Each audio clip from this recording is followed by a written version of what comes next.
तो ठीक सामने मेरे है भगवान नागराजा जी का पावन धाम चिन्याली नागराजा धाम मंदिर।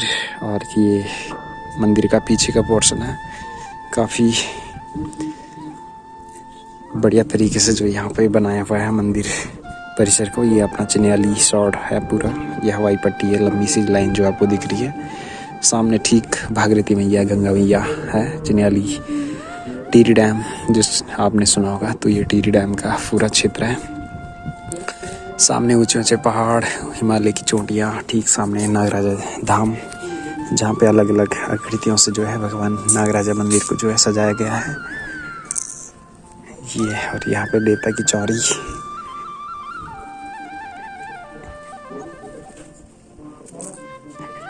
नागराज